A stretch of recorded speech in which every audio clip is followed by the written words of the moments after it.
Ibrani 10 ayat 35 firman Tuhan ayat 35 firman Tuhan berkata, sebab itu janganlah kamu melepaskan kepercayaanmu karena besar upah yang menantinya. 36, sebab kamu memerlukan ketekunan supaya sesudah kamu melakukan kehendak Allah, kamu memperoleh apa yang dijanjikan itu. 37, sebab sedikit bahkan sangat sedikit waktu lagi, dan Ia yang akan datang sudah akan ada tanpa menangguhkan kedatangannya. 38, tetapi orangku yang benar akan hidup oleh iman, dan apabila ia mengundurkan diri maka aku tidak berkenan kepadanya. 39, tetapi kita bukanlah orang-orang yang mengundurkan diri dan binasa, tetapi orang-orang yang percaya dan yang beroleh hidup. Saudara, Rasul Paulus mengingatkan jemaat di Ibrani ketika mereka itu ada masuk dalam aniaya, di dalam tantangan, rasanya mengiring Tuhan itu berat. Ya, mungkin seperti yang kita alami juga, dan setiap orang yang sungguh-sungguh beribadah pasti akan mengalami yang namanya tantangan. Ya, Rasul Paulus mengingatkan, firman Tuhan mengingatkan jemaat yang ada di Ibrani, dikatakan, sebab itu janganlah kamu melepaskan kepercayaanmu karena besar upah yang menantinya. Memang di dalam hidup ini, dalam pengiringan kita kepada Tuhan, kita akan berhadapan dengan yang namanya masalah, persoalan, tekanan hidup. Namun janganlah semua persoalan, tekanan hidup, masalah itu membuat kita akhirnya melepaskan kepercayaan kita kepada Tuhan. Ya, karena itu ayat ini berkata, janganlah kamu melepaskan kepercayaanmu karena besar upah yang menantinya. Ya, jangan pernah melepaskan kepercayaan kita kepada Tuhan. Apapun tantangannya, tetaplah percaya sampai pada garis akhir, saudara.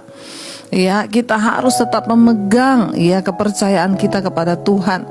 Mau enak, mau tidak enak hidup ini, mau banyak masalah, mau berat, mau ringan, tetaplah percaya kepada Tuhan.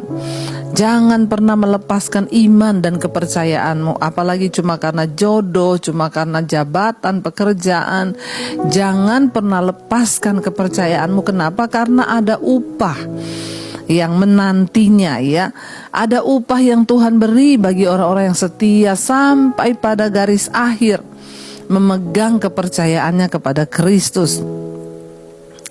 Ayat 36, sebab kamu memerlukan ketekunan supaya sesudah kamu melakukan kehendak Allah, kamu memperoleh apa yang dijanjikannya itu.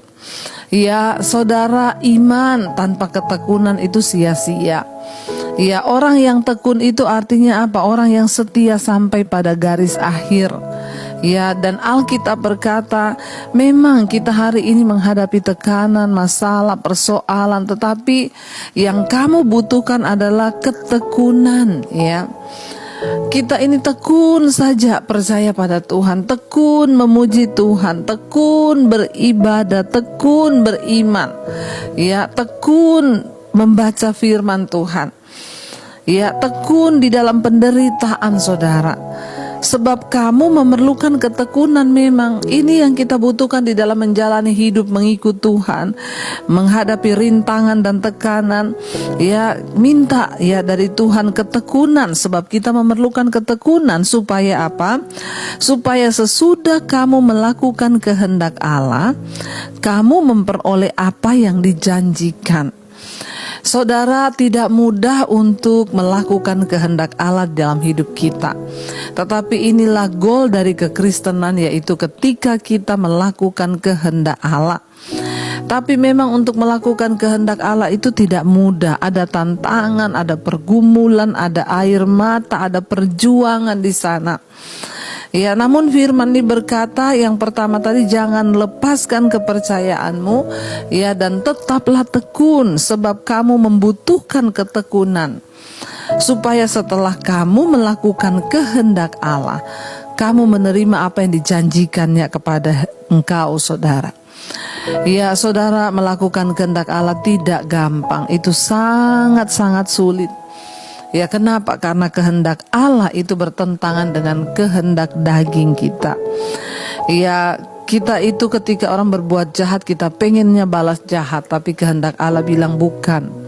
Waktu orang berbuat jahat kepada kamu, kamu harus berbuat baik dan harus berdoa bagi orang itu. Itu kehendak Allah. Ya, ketika kita melihat suami jahat, rasanya pengen bercerai, rasanya pengen mundur, itu kehendak kita. Tapi melakukan kehendak Allah itu artinya Tuhan bilang apa? Hai istri, tanpa perkataan menangkanlah suamimu. Itu kehendak Allah. Ya, kita memerlukan ketekunan, saudara, untuk bisa melakukan semua kehendak Allah dalam hidup kita. Ya, kehendak diri ini ketika kita sudah mau, ya, rasanya menyerah, rasanya tidak kuat, ya, kehendak diri berkata sudah tidak usah percaya lagi sama Tuhan, cari aja jalan pintas yang lebih mengenakkan, ya. Tetapi kehendak Tuhan bilang jangan. Tetap jalani hidupmu sekalipun berat, tetap jalani dengan mengucap syukur. Jangan lari mencari jalan keluar yang lain.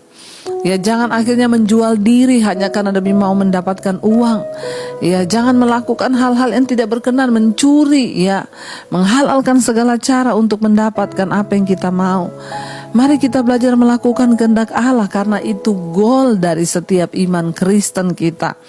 Waktu orang itu melakukan kehendak Allah, itulah tujuan dari beriman kepada Tuhan. Nah, setelah kita melakukan kehendak Allah dalam hidup ini, Alkitab bilang kamu memperoleh apa yang dijanjikan.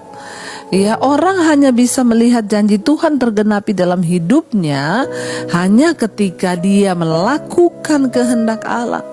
Jangan mimpi kita bisa melihat janji-janji Tuhan, hidup yang diberkati, hidup yang disertai, ya, dalam perkenanan Tuhan, kalau kita tidak sungguh-sungguh berusaha melakukan kehendak Allah dulu. Karena setelah kamu melakukan kehendak Allah, barulah kamu memperoleh apa yang dijanjikan Tuhan dalam hidupmu. Ya, karena ini satu paket, ketaatan mendatangkan berkat. Ya, jangan dibalik-balik, saudara. Tidak ada ketaatan, ya tidak ada berkat, saudara. Ya, jadi ingat, ya, kita melakukan kehendak Allah, barulah kita memperoleh apa yang dijanjikan Allah. Ayat 37, sebab sedikit, bahkan sangat sedikit waktu lagi, ya, dan ia, huruf besar, Tuhan yang akan datang sudah akan ada tanpa menangguhkan kedatangannya.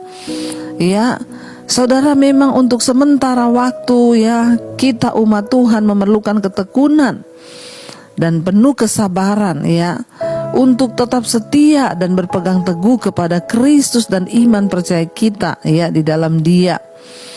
Ya, memang tidak mudah, saudara, ya, tetapi Yesus sudah menjanjikan bahwa para pengikutnya, ya, akan menerima janji-janjinya, ya, walaupun memang kita harus menderita aniaya.